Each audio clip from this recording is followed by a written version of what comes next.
Hey guys, welcome to the Liberal Hive Mind, a channel solely focused on exposing the abundant hypocrisy of the left. Mr. Frank Luntz, Kevin McCarthy's best friend, his pen pal. Not exactly people's favorite conservative, if you could even call him that, but at the end of the day, Frank Luntz provides an incredibly useful service. You may not like the guy, but you could still like the job that he does. And I'm not talking about the journalism work that he does, I'm talking about the focus groups. Ahead of the 2020 election, we covered so many Frank Luntz focus groups, and it gave us great insight into how voters were thinking, especially suburban moms. During the 2020 election season, we came to the conclusion that suburban women were most likely going to steer this election, and that turned out to be pretty true. A lot of moderate, swing-voting suburban moms had a hard time supporting Donald Trump because they thought that he was too rambunctious, and they thought that Joe Biden would be a safe option. Of course, that probably didn't play out the way that people thought it would, but the point I'm making is that the Frank Luntz focus groups gave us key insight into how people were thinking. And once again, I have to admit Frank Luntz delivers, and it especially delivers because what we're hearing in his most recent focus group ahead of the 2022 midterms is extremely bad for the Democrats. There's that famous Bill Clinton quote, "It's the economy, stupid." And while Democrats in their current hopium and copium state think that the Supreme Court Dobbs decision is the end-all and be-all and is all they need to turn this election around, well, reality once again kicks in, as the number one issue remains finances, the economy, and standard of living. And let's just say the current political environment or sentiment that we're seeing is very likely to lead to, well, change. Let me show you guys what's going on here. We've got some very interesting stuff to cover, so let's roll the tape. Alright folks, so here's the main headline for the video. Bipartisan focus group agrees that Biden's America is a disaster. Pollster Frank Luntz joined Morning Joe on Friday to discuss Americans' views on the current state of the country. The focus group's assessment of Biden's America was grim. Luntz convened the focus group to discuss the economy and their perception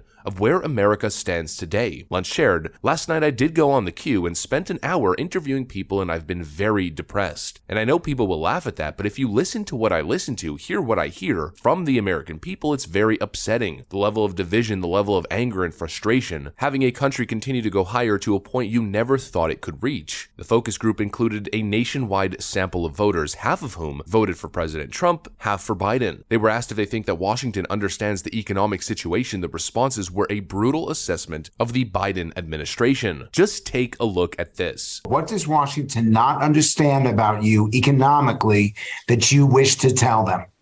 Everybody in Congress, almost everybody in Congress is absurdly wealthy, like independently wealthy, more money than they'd be making from their congressional salaries, even if they came from poverty. And I don't think they understand how expensive it is to live right now. I don't think they understand how expensive rent is, how the number of houses selling for less than $300,000 has dwindled to almost nothing in the last 5 years. Just the fact that nobody can access not even building wealth, but just getting stability. Like Chris said, I feel that they are far removed from their constituents. They do not care.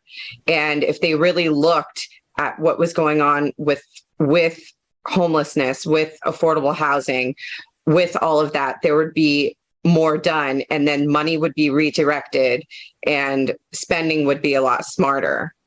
I like the way some people answered. I don't think they're realistic or practical. They don't know, like I said, the day-to-day decisions we have to make in order to survive. One word, I'm going to call in each of you to describe conditions in America right now. Poor.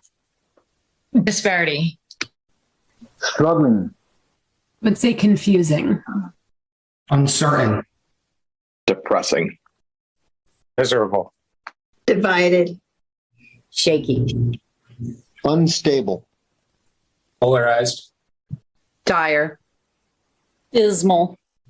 Division.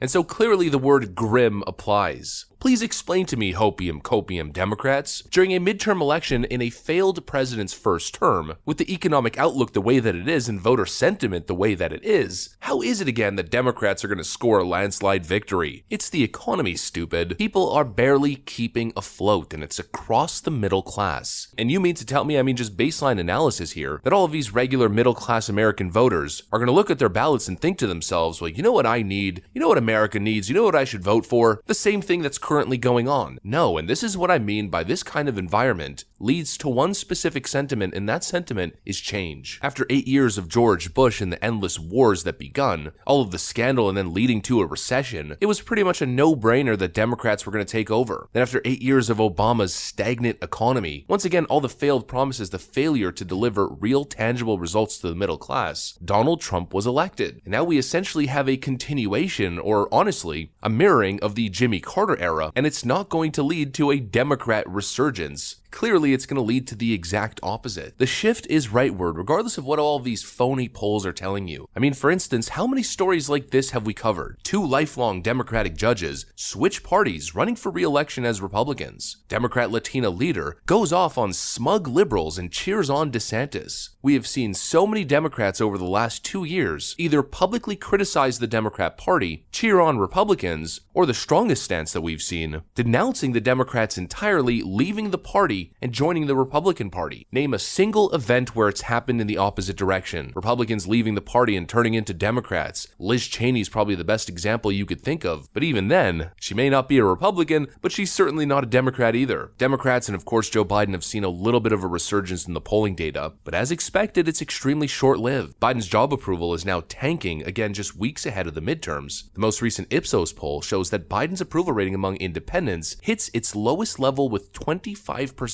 Again, please explain to me, in a political environment where the current president, representing his party, has only 25% support with independents, how are Democrats going to win? It fundamentally does not make any sense, especially with the top issue being the economy at 30%. The top 3 issues are the economy, crime, and immigration in this specific poll. These are all issues where Democrats are severely underwater. The issue of abortion being the top issue for only 7% of voters. We know the top issues, we know what's plaguing Americans right now, and the Democrat strategy right now is mo women's rights and mo ultra MAGA fascist threat. I mean, you even heard it in the focus group, people stating that not only is the economy a problem, but that the country is becoming more divided, and the Democrat strategy is to completely ignore the economy and ignore economic issues and fiscal responsibility, and to continue driving a wedge in the division issue. Americans want a strong economic recovery and fiscal responsibility. They want clear answers on the energy crisis and on the housing affordability crisis, and of course the inflation crisis. And the Democrats are saying, well, the best I could give you is my January 6th insurrection. Bad policy and fiscal irresponsibility has led to an inflation crisis. Best we could do is more government handout and more government spending. I mean, it's stupid. I don't trust the polls, folks. And top pollster Robert Cahaley from Trafalgar Group chimes in on what he thinks is going on here. Top pollster claims that Biden's rhetoric has created submerged voters who will drive the 2022 election. Submerged voters meaning people who are intimidated and don't want to admit that they're going to vote for Donald Trump in the future, or don't want to admit that they're going to vote Republican in the 2022 election. It's the same thing we saw in 2016 and 2020, where there's so much propaganda and such a shame campaign targeted towards voting Republican, conservatism, Fox News, you name it. The whole deplorables phenomenon that a lot of people aren't showing up on the polls, people who plan on voting Republican. Again, if Joe Biden has a 25% approval rating with independents, and if the majority of people that we're seeing right now plan on voting Republican in the next election, and the voter registration trends are trending all towards Republicans in the millions, like 2+ million across the country, net gains for Republican registration,